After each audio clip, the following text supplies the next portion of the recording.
Olá pessoal, sejam todos bem-vindos à nossa aula de número 11, que iniciou com as postagens das aulas sobre erro de tipo, feitas por outros professores. Agora, comigo, vocês vão ver as causas de exclusão de antijuridicidade. Nós vimos quando estudamos a teoria do crime, que o crime é composto de fato típico, antijurídico e culpável. Vimos o fato típico, vimos o dolo culpa do fato típico. Agora nós vamos nos ater à antijuridicidade. Vamos estudar o que exclui a antijuridicidade, o que transforma ela de antijurídica para jurídica, o que transforma ela de ilícita para lícita. Então, nós vamos ver que as causas excludentes de antijuridicidade estão previstas lá no artigo 23 do Código Penal. O fato, a gente tem que entender que ele permanece típico. Então, aquela conduta permanece típica, permanece descrita no Código como um tipo penal, mas não vai haver crime. Por quê? Exclui-se a ilicitude. Se a ilicitude é um requisito do crime, ou seja, crime tem que ser fato típico e antijurídico, fato típico e ilícito, exclui o próprio crime. Então, se nós estivermos diante de uma excludente de antijuridicidade, uma excludente de ilicitude, nós não temos o crime. Nesse caso, o sujeito ele deve vir a ser absolvido, embora tenha praticado o fato típico. Esse fato típico não é antijurídico, então nós temos uma absolvição. Mas para nós, advogados, virmos a trazer essa possibilidade, a requerer essa possibilidade de absolvição, nós temos que trazer à tona quais são as causas excludentes de antijuridicidade dentro do processo. E o juiz, analisando, ele pode vir então a absolver. O artigo 23 do Código Penal, ele traz as formas excludentes de antijuridicidade, que são estado de necessidade, legítima defesa, estrito cumprimento do dever legal e exercício regular do direito. Então, nós vamos iniciar com o estado de necessidade. Olha que tese interessante para a defesa de um cliente. Ou seja, a pessoa cometeu o crime sobre o estado de necessidade. O fato continua típico, porém ele não é antijurídico, ele é jurídico, ele é lícito. Quando é que nós temos o estado de necessidade? O agente, para salvar um bem próprio, um bem alheio, não tem outra forma, não tem outro meio, isso é importante, ele não pode ter outro meio se não lesar o interesse de outro. Ou seja, para preservar um bem próprio ou alheio, ele não tem uma outra alternativa senão lesar um bem de outro. Por exemplo, uma pessoa que está morrendo de fome, para preservar o seu bem jurídico, vida, ele veio a furtar comida de um supermercado. Ele gerou uma lesão ao bem jurídico, patrimônio do supermercado. Ou seja, se vocês vierem a defender essa pessoa que furtou porque estava com fome, a tese de defesa que vocês vão utilizar provavelmente é o estado de necessidade. E isso transforma esse furto, embora furto ainda seja crime no Código Penal, de ilícito para lícito, porque nós temos uma exclusão de antijuridicidade por estado de necessidade. Um outro exemplo, estou andando de automóvel na rua, vejo uma criança atravessar a rua sem prestar atenção. Para não atropelar a criança, ou seja, para preservar um bem jurídico, vida de outra pessoa, eu giro o volante e acabo entrando dentro de uma casa, lesando patrimônio, causando dano àquela casa. Então, eu vou ser absolvida do crime de dano porque eu tive a necessidade de lesar aquele bem jurídico para salvaguardar outro. E aí a gente vai ver vários autores, o Capesa ele traz também alguns exemplos bastante interessantes, quando fala de dois bens jurídicos vida, aí é um pouquinho complicado nós virmos a discutir porque há muita divergência. Mas para salvar a minha vida, eu acabo lesionando a vida de outro. Pode ser uma tese de estado de necessidade? Pode, mas vai depender muito do fato concreto, certo? Vamos lá. A outra forma excludente de antijuridicidade é da legítima defesa, e ela tem um artigo próprio. Legítima defesa está no artigo 25 do Código Penal.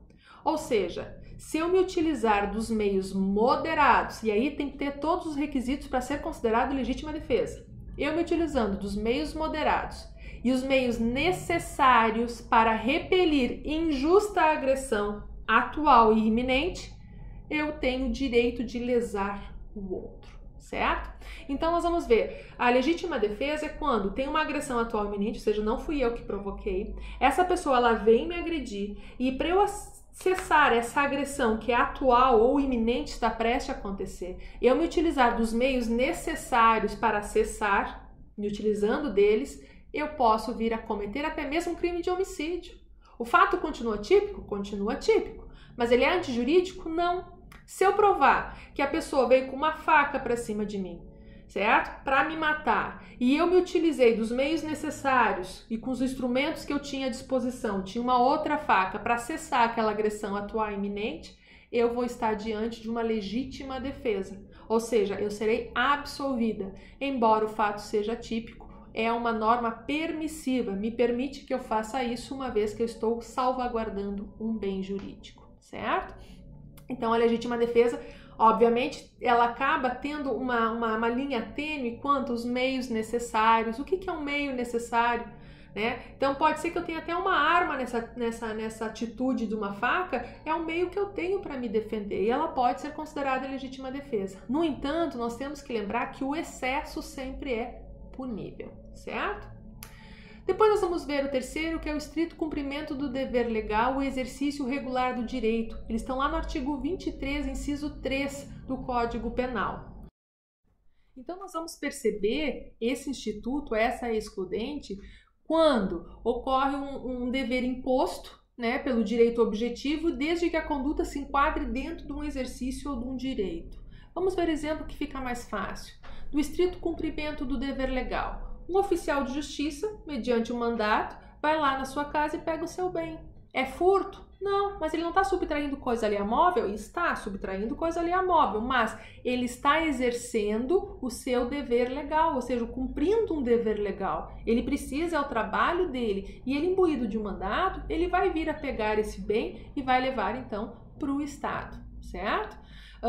Outro, cito como meu dever legal, um policial que venha fazer a apreensão de uma pessoa e essa pessoa não deixa ser conduzida, fica se debatendo e essa policial vem usando os meios necessários, vem a imobilizar essa pessoa e prender ela. Se dessa imobilização gerar uma lesão corporal e ele vier a ser processado por lesão corporal, a defesa do policial pode ser o estrito cumprimento de um dever legal. Ele tinha que cumprir aquele dever. E se a pessoa veio a não colaborar e ele teve que usar da força necessária, e aí também lembrando, o excesso é punível, se utilizar dos meios necessários para fazer o seu dever legal, ele será absolvido dessa conduta de lesão corporal, certo?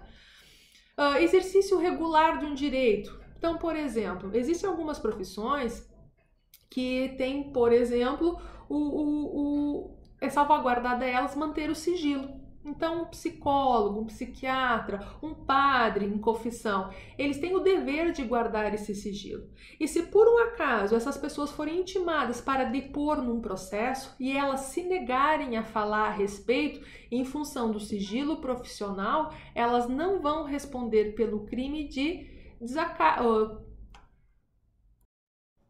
desobediência, desculpa. Então, elas não vão responder pelo crime de desobediência, por quê? Porque elas estão no exercício regular de um direito. Elas têm o direito de guardar sigilo, uma vez que é um dever profissional, inclusive. Então, elas não vão responder por desobediência, por não deporem, né, em função desse exercício regular do direito, certo? Então, é um direito salvaguardado, dever de guardar, e elas não vão ser processadas por isso. Por fim, no artigo 24, ele trata da ilicitude. O que diz a questão da ilicitude? É a reação de antagonismo, né? Então é contrário à lei. Quando nós falamos de lícito e ilícito, nós temos a excludente de antijuridicidade, a excludente de ilicitude, ou seja, que se estabelece entre o fato típico e o ordenamento. Não é crime, porque a pessoa, em função de estar ou estado de necessidade, ou em legítima defesa, ou estrito cumprimento do dever legal, ou exercício regular do direito, transforma esse ato dela, que a princípio seria ilícito, em lícito. Exclui a antijuridicidade, tira a ilicitude, transforma em lícito. E para ser crime tem que ser fato típico, antijurídico e culpável. Elas podem vir a ser processadas, mas o juiz, mediante a identificação dessas excludentes de antijuridicidade, deve absolver a pessoa. Investiga-se, prova-se e absolve-se, certo? Então, essas são as questões de antijuridicidade, que excluem a antijuridicidade, as tais normas permissivas que nós encontramos dentro do nosso ordenamento jurídico, dentro do nosso Código Penal.